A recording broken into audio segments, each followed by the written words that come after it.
hill অৰালৈ আপোনালোকক স্বাগতম মই প্ৰাৰ্থনা আমাৰ টেৰ' ৰিডাৰ এণ্ড আ হিলাৰ চ' আজি মই চাবলৈ গৈ আছোঁ কি যে আপোনালোকৰ লাইফত ইমান এটা প্ৰব্লেমছবিলাক হৈ আছে মেইন ৰিজনটো কি মেইন কজটো কি হয় অ'কে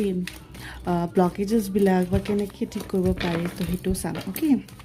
চ' ভিডিঅ'টো ডাবল টেপ কৰি ল'ব জলদিকৈ আৰু ছাবস্ক্ৰাইব ফ'ল' কৰি দিব লগতে চ' আমি পজিটিভ থাকোঁ তেতিয়ালৈকে মই শ্বেফল কৰি লওঁ অ'কে কাটছ ক্লিয়াৰলি মই ৰিচিভ কৰিব পাৰিছোঁ মেছেজবিলাক এনাৰ্জিখিনি যে আপোনালোকে মে বি কিছুমান কাম কৰাৰ আগতে শ্বেয়াৰ কৰি দিয়ে ফ্ৰেণ্ডছক কৈ দিলে মানে কাৰোবাক কৈ দিলে বাট সেইটো কৰাৰ কাৰণে আপোনালোকে নজৰ বহুত লাগে অ'কে নজৰটো লাগি যায় চ' সেইটো কাৰণে আপোনালোকৰ কামবিলাক যেনেকৈ ভাবে তেনেকৈ নহয় একচুৱেলি মানে শ্বেয়াৰ নকৰিব কাৰো লগত মানে শ্বেয়াৰ আচ্ছা ঠিক আছে আমাৰ মনটো বেয়া লাগিছে কিবা শ্বেয়াৰ কৰিলে বেলেগ কথা